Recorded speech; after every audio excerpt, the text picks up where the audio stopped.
What's going on, y'all? Thanks for checking in the Khaliis Take. You know what to do. Hit that like, subscribe button. Also hit that notification bell just so you can get the newest and the bonus content first. But hey, let's just go ahead and jump right in. When we talk about the Clippers, we talk about a team that's built off the next man mentality. And we're talking about a team that's built off of resiliency and a team that lives through it very well. But one thing we really don't talk about much is what is the key to their success mainly and what helps them keep winning. And maybe even what, possibly makes them a dangerous team. Of course, most people are going to say the next man up mentality because that's exactly how the Clippers live. And the Clippers live on it so much, it's almost like you don't see anything else that, brings success to them, or you don't see, what the real key to success for them is, and you don't see it, or maybe you see it, but you really don't pay attention to it.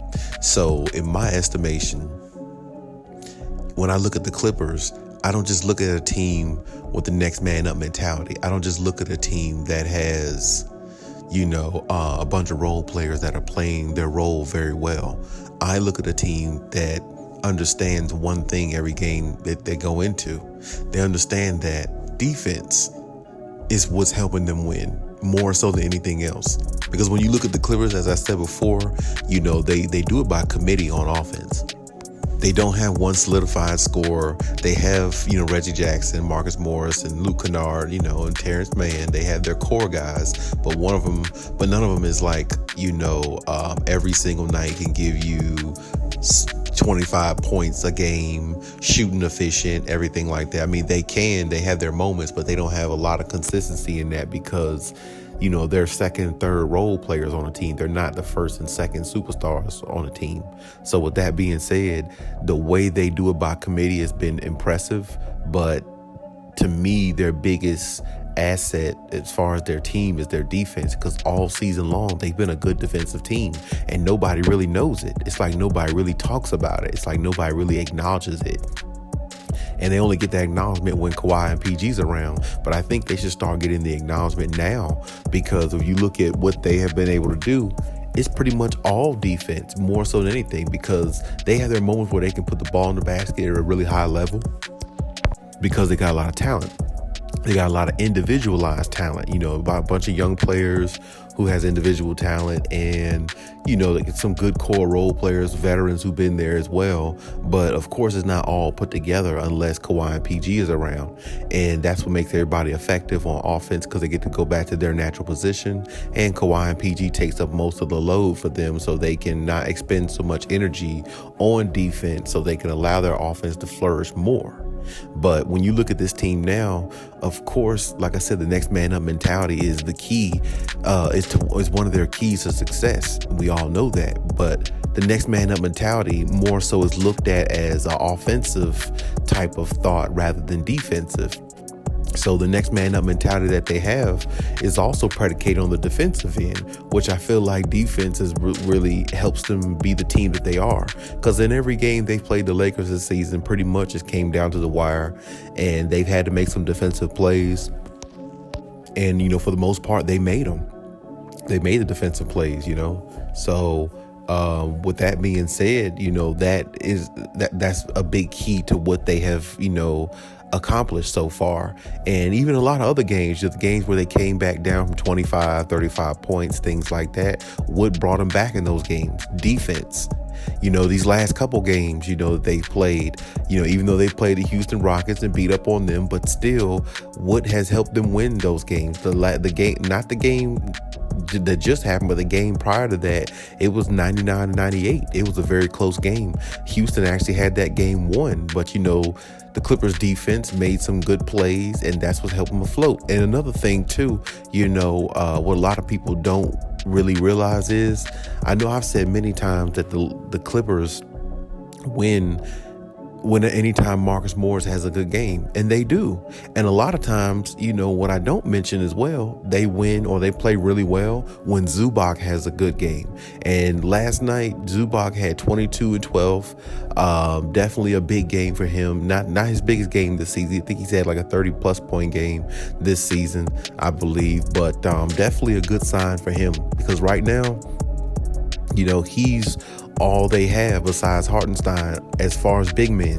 There's no Serge Ibaka there. There's nobody there to help them figure it out no more. There's nobody to help him figure out there's nobody there in place that can, school him on certain things that he might not be seeing on the floor that can make him effective. And right now, this day and time, he's exactly what, or should I say, he needs to be exactly what the Clippers are looking for in regards to a big man, to be the anchor. And that's what they've always looked at Zubac as, or what he can become. And, having Serge Ibaka around definitely helped his career, I believe. But now he has to start to show it more.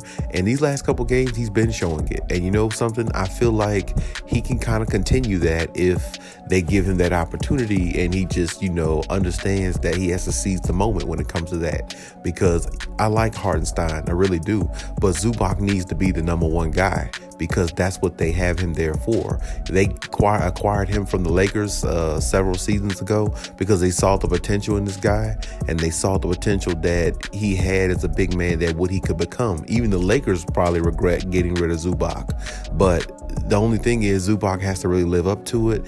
And I feel like he can do that. He just has to learn to be more consistent and more well-driven to be that anchor for the Clippers, no matter who they face or who they go against, and have that dog mentality and have that aggressive mentality. Go at go at your defender with everything in you, and don't slack up. And I feel like that's the one thing that Zubac kind of like fades away from sometimes, that mentality of just attacking. And once he gets it in his head, he's definitely ready to go. And that's the reason why I said before, he plays a lot better with Kawhi Leonard, because Kawhi likes to find him on a lot of maybe, somewhat pick and rolls, cutting to the basket and give him easier shots. But at the same time, even without Kawhi Leonard, he has to be more aggressive. These last two games, he's been very aggressive on defense, getting six plus blocks in the last two games. And, definitely putting a double-double in both games of the last two games that they played. So when you look at that is accredited to defense. It's almost like when Zubac gets to score the ball more and gets more touches on offense, he definitely plays a lot better on defense. And that's exactly what Ty Lue has to implement as well. He has to put Zubac in position to, be aggressive, get some more points, or get points, and allow him to anchor that defense the way we know he can. Because, 6 blocks in one game, it doesn't matter who you play. That's a hard thing to do in the NBA, because you don't get that many opportunities at that many blocks, which is one reason why you don't see that stat line, too often, because it's harder to get it than what you think. So, the fact that, he's able to hold down the fort in regards to the center position, the Clippers have to be very grateful for that and hope that it continues, because that can definitely make them an even better defensive team when he's playing defense like that, so, because everybody else can play defense as well. Terrence Mann on perimeter, Marcus Morris, Luke Kennard tries on defense as well. They definitely got some good pieces there. And Nicholas Batum is definitely a good defender. Robert Covington, no doubt. Even Norman Powell, he's a pretty good defender whenever he comes back. Of course, Kawhi and PG are.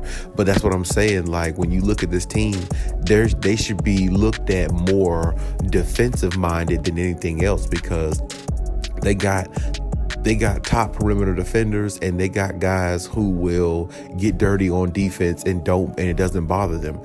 But having Zubac play like that on defense, or playing with a defensive mentality type edge, will make them even better than what they are, even without Kawhi and PG, if he can continue to play this way.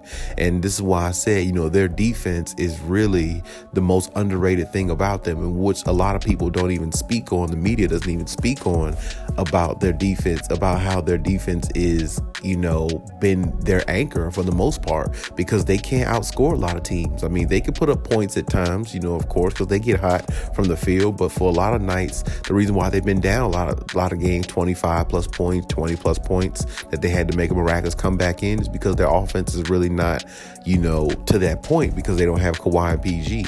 But if they find a way to utilize their defense, they usually always find a way to come back in games, and they always usually find a way to win when their defense is their number one priority.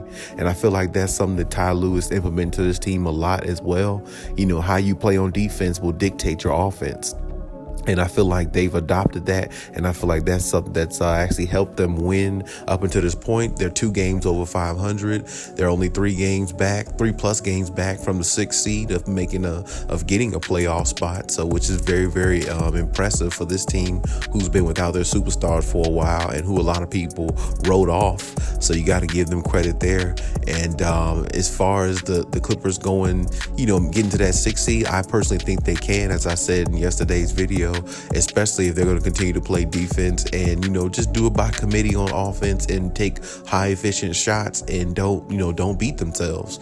You see what I'm saying? As long as they play like that, I think they can, do a lot of good things going forward. And I think eventually, of course, they'll get Kawhi and PG back at some point. At least you hope they do this season, because this season is really a wide open season for them, just like last season was. So the opportunity to get in that championship is there. So hopefully, that can push, ramp things up a little bit more on Kawhi and PG's side, so they can help this team, get over the hump. Because what I'm seeing so far from this team has been impressive, and I hope they can find a way to keep it up, because if they find a way to get to the playoffs, just to the playoffs, without Kawhi and PG coming from where they came from the 9th seed all the way up, doing it by committee, and, the personnel is changing and different and everything like that, you got to be impressed with this team. And if that happens, Ty Lue should definitely be considered as the coach of the year, because what he's been doing with this team has been amazing, but also what they've been doing themselves, going out there on the floor